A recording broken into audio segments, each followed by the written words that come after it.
একটা ব্লগে তোমাদের সাথে শেয়ার করেছিলাম আমি একটা টক দইয়ের ফেসিয়াল করি, আর সেই ব্লগেই তোমরা অনেকেই জিজ্ঞেস করেছো এই টক দইয়ের ফেসিয়ালটা তুমি কিভাবে করো। চলো আজকে আমি তোমাদের সাথে শেয়ার করবো এই টক দইয়ের ফেসিয়ালটা আমি স্টেপ বাই স্টেপ কিভাবে করি। আর তার জন্য প্রথমেই যেগুলো প্রয়োজন সেগুলো তো তোমাদের দেখিয়ে দিলাম, টক দই, বেসন, আর তার সাথে লাগবে একটা কফি। আর তার জন্য সবার প্রথমেই তোমাদের যেটা করতে হবে, চুলগুলোকে একসাথে তুলে নিয়ে একদম মাথার উপরে একটা লাড্ডু করে নিতে হবে, না হলে কিন্তু মুখের সাথে চুলটাও একদম ফেসিয়াল হয়ে যাবে।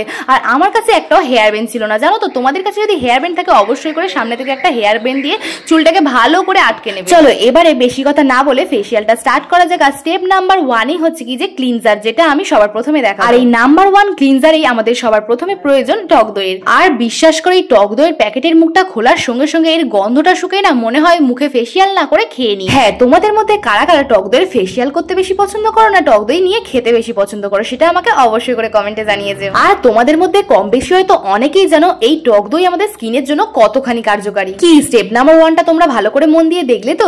শুধুমাত্র টক দই নিয়ে কিন্তু ভালো করে 5 থেকে 10 মিনিট মাসাজ করে নিতে হবে ক্লিনজার হিসাবে। এই ক্লিনজার দিয়ে ভালোভাবে মাসাজ করার পরে জল দিয়ে মুখটাকে ধুয়ে এসে ভালো করে ক্লিন করার পরেই তোমরা প্রথম স্টেপ ক্লিনজারের দেখতে পাবে জাদুটাকে। মুখের সমস্ত ধুলো বালি ময়লাকে তুলে দিয়ে মুখটা এতখানি ক্লিন হয়ে যায়, তোমরা না করলে কিন্তু একদমই বুঝতে পারবে না। আশা করি তোমরা আমাকে দেখেই বুঝতে পারছো। তো এরপর দেখো চলে যাবো নেক্সট স্টেপে। নেক্সট স্টেপের জন্য যেটা আমাদের প্রথমেই প্রয়োজন অবশ্যই করে টক দই। আর তার জন্যই একটা বাটির মধ্যে নিয়ে নেবো 2 চামচ টক দই। আর এই টক দইটা কিন্তু প্রতিটা স্টেপেই প্রয়োজন, তো তার জন্যই কিন্তু এটার নাম হচ্ছে টক দইয়ের ফেসিয়াল। আর এই নেক্সট 2 নম্বর স্টেপ যেটা আমি তৈরি করছি সেটার নাম হলো স্ক্রাবার। আর এই স্ক্রাবার তৈরির জন্য যা যা লাগবে আর যেগুলো নিলাম সেটা তোমাদের একবার বলে দিস। তো সবার প্রথমে নিলাম 2 চামচ টক দই, আর তার সাথে নিলাম একটা 2 টাকার প্যাকেটের কফি পাউডার, যেটা পুরোটাই আমি দিয়ে দিয়েছি এর মধ্যে। আর তার সাথে মিশিয়ে নিলাম প্যারাসুট হেয়ার অয়েল। তোমরা কিন্তু এখানে অন্য কোনো হেয়ার অয়েল ব্যবহার করবে না, শুধুমাত্র যদি প্যারাসুট হেয়ার অয়েল তোমাদের কাছে থেকে থাকে তো সেটাই এখানে মিক্সড করে নিও। আর সবগুলো উপকরণকে একসাথে ভালো করে মিক্সড করে নিলেই তোমাদের এখানে তৈরি হয়ে যাবে 2 নম্বর স্টেপ স্ক্রাবার।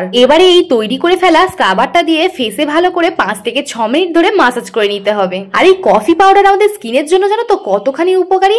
রোদে পড়া সান ট্যান বলো, সানবার্ন বলো এবং প্রচন্ড পরিমাণে কালো দাগ স্পটকে কিন্তু দূর করতে এই কফি পাউডার প্রচন্ড পরিমাণে হেল্প করে। আর এই স্ক্রাবার দিয়ে তোমাদের মুখে 5 থেকে 6 মিনিট ধরে মাসাজ করার পরেই মুখটাকে ভালো করে জল দিয়ে ক্লিন করার পরেই তোমরা সেকেন্ড স্টেপেই বুঝতে পারবে তোমাদের স্কিনটা কতখানি উজ্জ্বল হয়ে উঠেছে। আর এইবারে একটা তোমাদের দুঃখের বিষয় বলি, আমি তোমাদেরকে থার্ড স্টেপটা দেখাতে পারলাম না, কারণ আমার কাছে সবগুলো উপকরণ কিন্তু একদমই অ্যাভেলেবেল ছিল না। আর এই থার্ড স্টেপের নাম হলো মাসাজ ক্রিম, যেটা বানাতে যা যা উপকরণের প্রয়োজন সেগুলো যখন আমার কাছে অ্যাভেলেবেল থাকবে আমি অবশ্যই করে তোমাদেরকে অন্য একটা ব্লগে শেয়ার করে দেবো। তাই আমি ফোর্থ স্টেপে চলে গেলাম, যেটার নাম হলো ফেস প্যাক। আর এই ফেস প্যাকটা বানাতে যেগুলো যেগুলো নিয়েছি সবার প্রথমেই হলো 2 চামচ টক দই, আর তার মধ্যেই দিয়ে দিয়েছি 1 চামচ বেসন। আর এরপরেই যেটা মিক্স করতে হবে সেটা হলো টমেটোর রস। আর দেখো না, আমি আমার মার কাছ থেকে জোর জবরদস্তি করে এইটুকুনি একটা টমেটো পেয়েছি। রান্না করার জন্য মা একটা টমেটো কেটে রেখেছিল, আর সেখান থেকে আমাকে দিয়ে দিল 1 টুকরো। যেই না একটা গোটা টমেটো চাইতে গেলাম, মা বলে টমেটোর দাম এখন 80 টাকা কেজি। দেখো আমি কিন্তু কখনোই বাজারঘাট করতে যাই না, তাই কার দাম কোনটা আমি একদমই বলতে পারবো না। তোমাদের যদি জানা থাকে আমাকে অবশ্যই করে কমেন্টে জানাও। যাই হোক, তোমাদের কাছে যদি পাতিলেবু অ্যাভেলেবেল থেকে থাকে তাহলে পাতিলেবুর রসও এখানে অ্যাড করতে পারো, তাহলে কিন্তু অনেক ভালো হয়। তো সবগুলো উপকরণকে ভালো করে মিক্স করার পরেই তৈরি হয়ে যাবে টক দইয়ের ফেস প্যাক, যেটাকে ভালো করে ফেস প্যাকের মতো সারা মুখে অ্যাপ্লাই করে রেখে দিতে হবে 15 থেকে 20 মিনিটের মতো। আর এরপর 15 থেকে 20 মিনিট মতো ফেসে রাখার পরে হালকা শুকিয়ে এলে একটু ভালো করে মাসাজ করে নিয়ে একটা টিস্যু দিয়ে ফেস প্যাকটাকে রিমুভ করে ভালো করে জল দিয়ে মুখটাকে ধুয়ে নেওয়ার পরে তোমরা দেখতে পাবে এর ফাইনাল রেজাল্টটাকে। বিশ্বাস করো, পার্লারের কেমিক্যাল প্রোডাক্ট দিয়ে হাজার হাজার টাকা দিয়ে ফেসিয়াল করার থেকে এই টক দইয়ের ফেসিয়ালটা যদি তোমরা একবার করে দেখো, তোমাদের স্কিন যে কত পরিমাণে গ্লো করবে সেটা তোমরা নিজেরাই দেখতে পাবে।